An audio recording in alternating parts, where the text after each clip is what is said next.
Coucou. À la base, on n'avait pas prévu de parler, mais on va vous faire un bilan de la Thaïlande.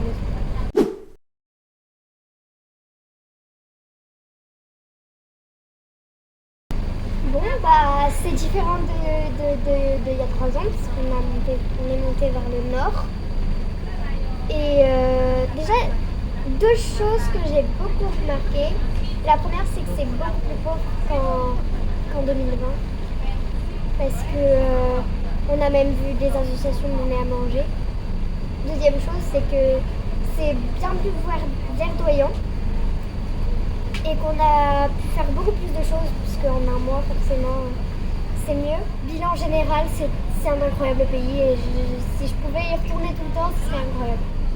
Écoute, petit bilan, on ne devait pas parler, mais finalement on parle parce que c'est bien quand même de parler à nos proches. Et petit bilan de ce premier mois. Bon, déjà, on ne s'est pas entretués, sachez-le. Ce qui me semble important à dire. Parce que c'est pas facile de vivre à 3 dans la même pièce quand même depuis déjà un mois. Pour l'instant, ça va. Des fois, on se prend un peu la tête, mais comme on pourrait le faire à la maison, donc ça, c'est cool. Petit bilan, je rejoins Lina. C'est vachement bien de voyager hors saison parce que le rapport aux locaux est très différent. Alors, on les filme pas, on les photographie pas, on partage pas forcément ça avec vous. Tout ça, c'est propre à notre voyage. Mais on a beaucoup d'échanges avec les locaux, avec les enfants notamment qui sont surpris de voir Lina. Et ça, c'est super et c'est trop chouette. Donc voilà, c'est un voyage qui est beaucoup plus enrichissant de ce côté-là. C'est pas grave. Bon, alors, un mois, le bilan sur Thaïlande. Arrête de te marrer, toi. Ouais, Lina, Tu vas le faire. Ok. Bon, moi j'ai adoré. Je sais pas par où commencer. Déjà, par rapport à il y a 3 ans, je crois que, et ça n'a pas été dit ni par Lina ni par Sarah, le Covid est passé par là et du coup ça se ressent un peu. On a vu effectivement plus de pauvreté dans les rues, mais ils essayent de se remettre quand même tout doucement. Et ça reste quand même par contre un pays avec une extrême gentillesse. C'est assez hallucinant. Même quand on a l'impression qu'on va se faire arnaquer, en fait ils sont pas là pour nous arnaquer, ils vont nous aider à aller d'un point A à un point B. J'ai 1 milliard d'anecdotes à raconter sur ça. C'était assez incroyable. Après voilà, j'ai vraiment trop j'ai adoré ce premier mois. Ah ouais, il y a un truc que Lina et Sarah ont dit, et ça j'avoue c'est impressionnant par rapport à tout ce qu'on a pu lire dans les guides et tout ça. Attention, les mois pendant lesquels il faut partir en Asie du Sud-Est, c'est de telle période à telle période, et pendant la saison des pluies, etc. C'est pas bien, mais en fait je trouve que c'est faux. T'as pas de pluie. Parce que d'une part, quand il pleut 1 heure, et en fait ça fait du bien. Le reste du temps il fait beau et chaud.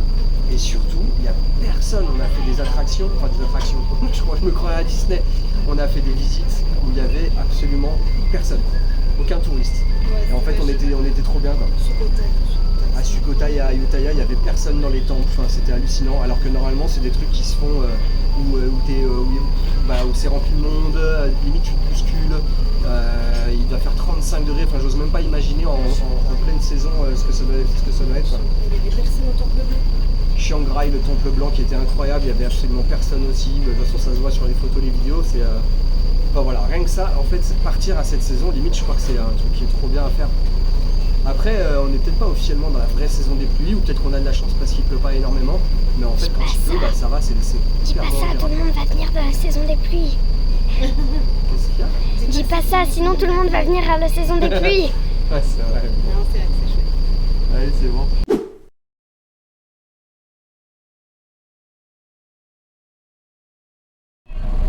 Il y a 2 choses que j'ai bien aimées.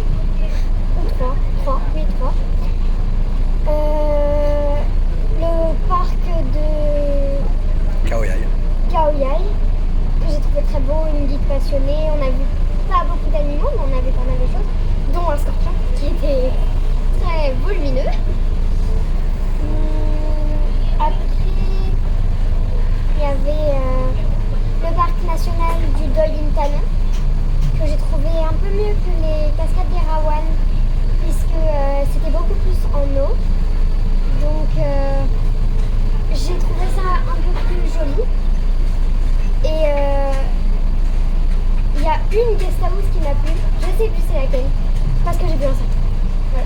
que t'as vu? Un serpent. À Sukhothai. À Sukhothai, j'ai vu un serpent, donc c'était ma guest préférée. Après, dans ce que j'ai préféré pour l'instant sur la Thaïlande, je pense que je dirais le segment Kanchanaburi Sukhothai, qui est, je trouve, un condensé de leur histoire. Voilà, c'est leur histoire depuis 1300 jusqu'à aujourd'hui. Et c'est un vrai condensé. Et en plus, ce sont les endroits où c'est le plus enrichi aussi, je trouve, au contact des locaux. Il y avait des choses extrêmement intéressantes, extrêmement remuantes aussi, mais intéressantes. Alors, qu'est-ce que j'ai préféré? C'est compliqué. J'ai adoré Khao Yai. En fait, j'ai adoré Khao Yai, mais surtout le concept de l'excursion avec Greenleaf qui était trop bien. Je trouve déjà qu'on a eu la chance de tomber dans un bon groupe, avec un très bon groupe, super sympa. Ça y a joué, parce qu'on aurait pu tomber avec des gens pas forcément top, ou avec une barrière de la langue qui nous aurait un petit peu mis à l'écart, alors que là au final, bon, il y avait ça parlait anglais, mais il y avait aussi des français. Et c'était vraiment une très bonne ambiance, le parc est magnifique. C'est dommage parce qu'on a été à la recherche on est parti à la recherche d'éléphants qu'on n'a jamais vus, mais c'était assez marrant. Les gibbons aussi. Et en fait, ce qui est marrant, c'est que après, on a fait le parc de Intanon, et au final, j'ai trouvé limite plus, je sais pas si je peux dire plus joli, mais on a fait une balade de 2 heures un peu dans la forêt, qui était magnifique, avec pas mal de choses incroyables. Ça s'est vu en vidéo, je crois, mais les rizières en terrasse, les plantations de café, les cascades qui étaient incroyables. Enfin, franchement, c'était trop bien, quoi. Voilà, ces 2 parcs naturels, j'ai trouvé ça magnifique. Mais après, en vrai, il y a tellement de choses qui sont trop bien. Voilà, si je devais citer vraiment une priorité, ça serait ça, mais je crois que j'ai tellement apprécié trop de trucs que voilà.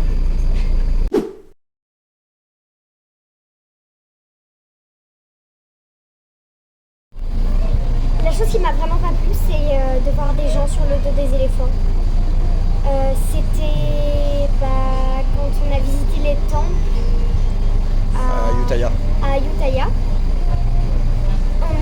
Quand on a visité un des temples, et il y avait des éléphants qui passaient presque dans une ligne de voiture. Il y avait des éléphants qui passaient avec des gens sur le dos. Et pour moi, je suis désolée, mais mon opinion, c'est ça me plaît pas trop. Puisque c'est quand même des éléphants les éléphants sont des animaux en voie de disparition, et puisque tu avais 3 personnes, une personne avec des ombrelles, ils étaient enchaînés, et les gens ils les faisaient avancer avec des coups de pioche sur leur dos. Et ça m'a vraiment pas plu, parce que je ne supporte pas de voir des gens sur le dos de certains animaux, surtout les éléphants. Ce que j'ai le moins aimé, je sais pas s'il y a quelque chose que j'ai pas aimé en Thaïlande. Non, je dirais pas, non. Il n'y a rien que j'ai pas aimé. Après, c'est clair que la Thaïlande génère des contraintes. Là où Laos, on est plus en mode on rajoute des nuits, on enlève des nuits, on fait quoi, machin. En Thaïlande, on avait tout verrouillé. Donc le lâcher prise, il n'est pas forcément au top en Thaïlande, parce que grosse destination touristique et tout ça. Je crois qu'il n'y a rien que j'ai pas aimé, en fait. D'avoir été malade. Ouais, mais Tu peux le dire. C'est peut-être ça. J'ai même pas aimé, en fait. Non, franchement, il n'y a rien. En fait, si, à la limite, il y a un seul endroit où j'ai mangé un truc pas super bon. Mais c'était dans un truc archi touristique. Alors ça peut se comprendre.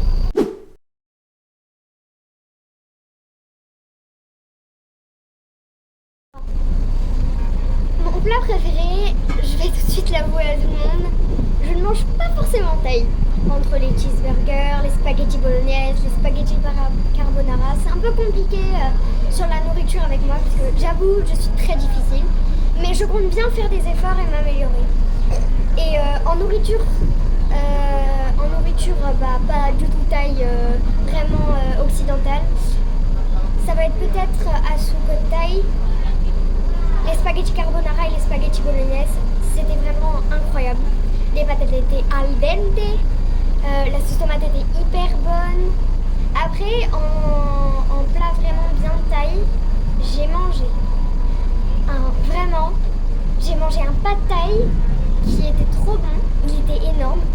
une chose à préciser sur les plats. Ne venez jamais en Thaïlande avec une enfant parce que ils te mettent toujours la plus grosse part alors que t'es la plus petite. Je comprends pas. Et après, peut-être un coup de cœur culinaire. Qu'est-ce que j'ai préféré manger? J'ai mangé plein de trucs.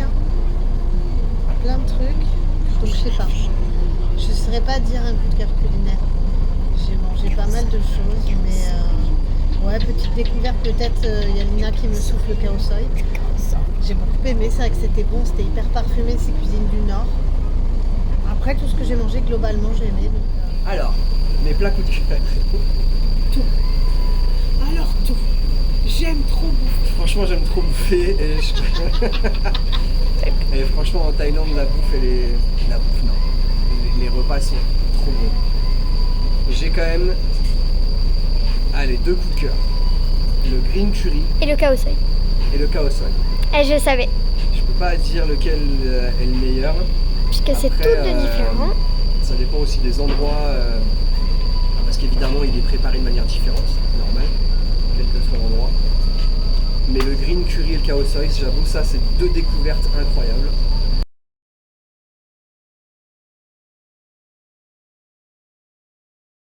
Moi vraiment ce qui me manque le plus par contre, je vais pas vous mentir que la France me manque assez, ça peut paraître hallucinant par rapport à papa et maman, mais moi je suis encore une enfant et j'aime l'école. Donc ce qui me manque le plus, mes chats, l'école, ma maîtresse, mes amis, mes grands-parents. En fait tout me manque en France, mais d'une certaine façon à me dire que j'ai beaucoup de chance d'être là et que ce pays est incroyable. Ces pays sont incroyables. Et que la France, tout me manque là-bas, mais je sais pas comment expliquer, tout me manque là-bas sans que ça me manque parce que je les ai là. Donc j'arrive pas à expliquer. Tout me manque, sauf que je sais que tu vas le faire. ouais, je sais que je vais les retrouver dans 3 mois. Je sais que je vais. Là, je me dis, mais ils me manquent. Pourquoi je suis pas là? Je déteste les vacances. Et puis, dans 3 mois, je me dirai, pourquoi on est parti? Pourquoi? Tu détestes les vacances? Non, mais des fois, je suis comme ça et me dire, des fois, quand j'ai des coups de mou, je me dis que des fois, je préférerais bien être dans mon lit avec ma bibliothèque, prendre un livre, aller caresser mes chats, faire de la balançoire dans le jardin, aller dans la piscine dans le jardin et m'amuser chez moi, dans mon jardin, de chez moi, avec mes jeux, dans la maison. C'est particulier. C'est pas pareil après tout. En France, on est pas dans la même région. En France, on n'est pas en France. Ok, merci. Alors, petite conclusion. C'était donc un très bon premier mois. On a su tenir en compte, on a su prendre en compte, je dis n'importe quoi, on a su prendre en compte les différents commentaires qui ont été faits, notamment par une personne que je ne citerai pas, et qui a envoyé un message à Sarah, qui ne lui a pas encore répondu. Non. Voilà. Pas une oreille interne que je peux t'envoyer. Tu te reconnaîtras. Oui. Et du coup, j'espère que vous vous régalez avec les vidéos qu'on partage, avec les steps sur Polar Step que Sarah partage. Nous, on se régale toujours autant. Et Je vous embrasse très fort. ciao! Ciao!